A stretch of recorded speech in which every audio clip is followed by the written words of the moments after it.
On behalf of the family, I wish to thank Austin and Johnny for their kind thoughts and words, and to thank all of you for joining us here as we celebrate the life of my father, our father,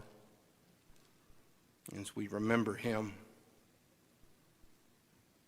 In 1974, Dr. Ernest Becker, an anthropologist, won the Pulitzer Prize for his book, The Denial of Death. In his book, Dr. Becker talks about the human need to avoid our own death. He says we do all sorts of things to avoid our own death that reveal in us a psychological need to live beyond our death. Becker says we do things such as establish funds that bear our names to live beyond. We establish companies that have our name at the top, or giant buildings with our name at the very top of the building, or a football stadium which bears our name on the field, in order to live on beyond our own lives. Dr. Becker came to believe that individuals' characters are essentially formed around the process of denying their own mortality. That this denial, he says, is necessary for us to function in the world, and that this character armor, he says, prevents genuine self-knowledge.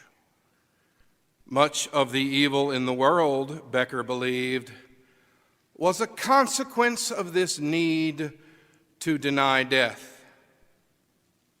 Ironically enough, Dr. Becker died in 1974 and was awarded his Pulitzer posthumously. And immediately his family founded the Ernest Becker Foundation, named after him, to study human behavior around death. I don't know what Dr. Becker would have made of our father and how my father lived his life. Now, I think Dr. Becker may have hit the nail on the head for a lot of men, a lot of people, a lot of humans, and how they live their lives to try and scramble and grab hold of money and wealth and power and fame to live a little longer and have a little more. But my dad's life seemed to be lived in a very contrary fashion to Dr. Becker's thesis. As Johnny told, Daddy was the son of a preacher man. He grew up under the microscopic and judgmental eyes of Baptist congregations as the youngest son of the pastor. He saw firsthand the sacrifices his own father made in the service of God, how little his daddy was paid during the Great Depression. Sometimes the preacher actually got paid in chickens. That's not just a legend. And it helped shape Dad into the man he became. That is why for his entire life, our father was the kind of church member that a church and a pastor could count on, especially the pastor. The pastor was a person that was always special to Dad. Every former pastor of this church will tell you that Bill Thomason always supported him. All of them. Our father was rare. Our father was the type of man C.S. Lewis would call a man with a chest. One in which virtue and honor connected the intellect and the heart, connected the mind and the physical. Our dad worked incredibly hard for everything he gave us, But the greatest thing he gave us had nothing to do with whatever kind of paycheck he earned. We all saw Dad give his free time, his discretionary time, to causes that mattered. To the Red Cross, to Kiwanis, to service clubs, to the United Way. We saw him give time every week to this church, to the Sunday school class where he diligently studied his Sunday school lesson every week, to the Cooperative Baptist Fellowship. Every time the church called, we need someone to serve on the stewardship committee. We need someone to be a treasurer. We need someone to be a deacon. He never said no. Because to Dad, to say no to the church would be saying no to God. And it was a contradiction to my father to say the word no to your Lord. He's not really your Lord if you tell him no. So you can't say no to the Lord.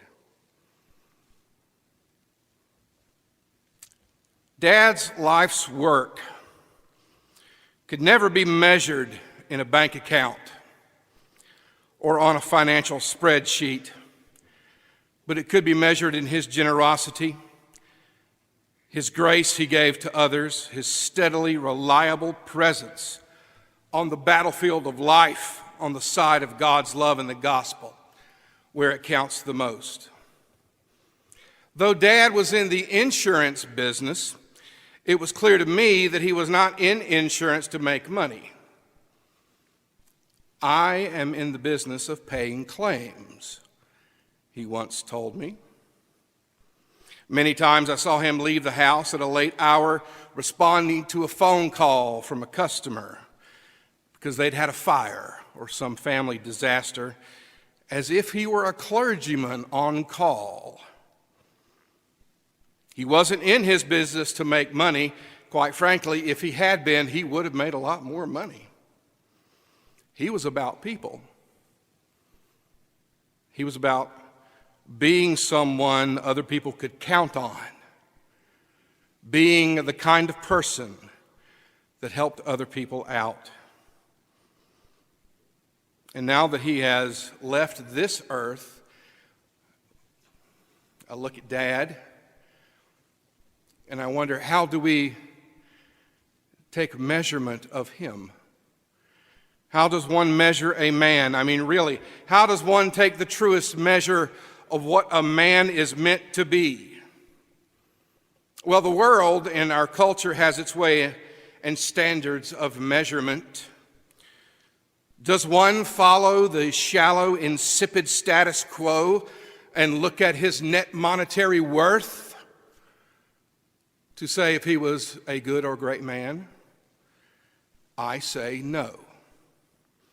Does one look for the man's name on buildings or businesses or stadiums in the hopes the name will live on after him, like Ernest Becker says we all desperately want to do?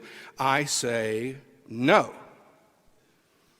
Does one count the medals on his uniform or the awards and trophies won in competition, or the heights scaled in the aspirational climb up the ladder of a successful career? I say no.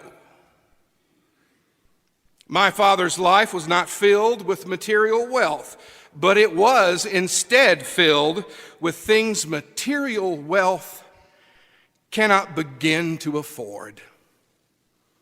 My father's life was not characterized by the aspiration for and wielding of power, but by his genuine character, his gentleness and strength, which was felt in the way he lived his life and loved other people.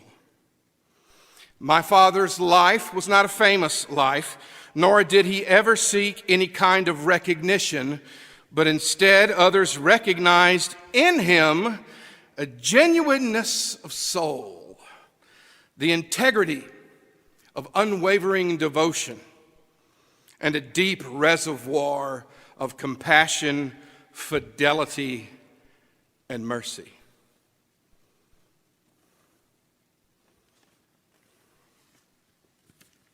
I have, and I always will, measure every man I meet, every man I know, in comparison with my Father. I think that's okay. I don't expect anyone to live up to that measurement, especially myself. Dad was, of course, my hero. But he did not give his life in one grand heroic gesture on a battlefield. He gave his life every day, little by little, moment by moment, never quitting. I once told Dad that he was leaving us all an amazing legacy. I think he had no idea what I was talking about. He simply did what was right, whether anyone was watching or not. That's called integrity. He lived his life as an example for us, his sons and his grandchildren. Now,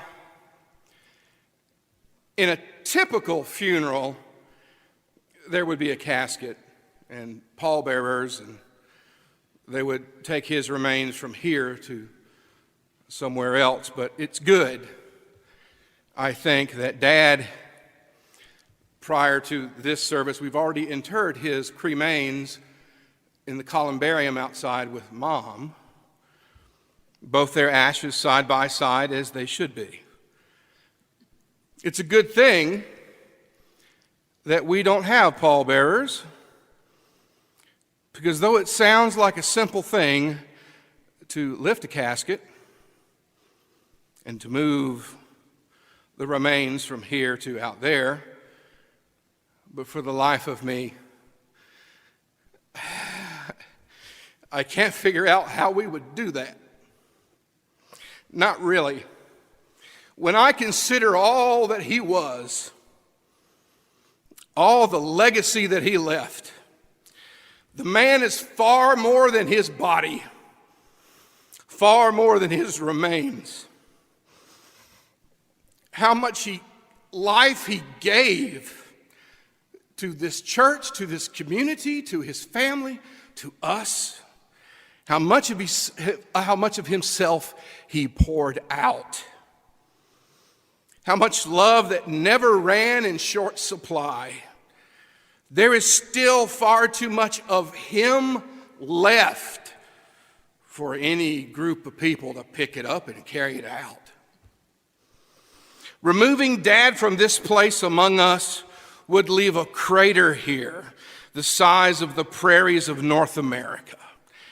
Somewhere in the mind of God is an image of what God intended a man to be, and our Dad, though far from perfect, I think bears a striking resemblance to that image. Yes, I'm biased, but there is simply no way that this man, this legacy, this legend in my mind, this love, this memory, this imprint upon all of us, there is no way that a group of men could lift him up and move him from this place. Not even the 100 strongest men in Anderson County could serve as pallbearers for his legacy. It's simply too large.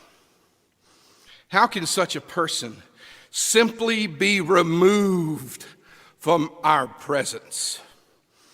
Who can bear the immensity of this life? Go ahead. Summon the 1,000 strongest men in the upstate. Not even they could carry this man and all that this man was and move him from this place. Because if there ever lived a true giant of a man, it was our Father.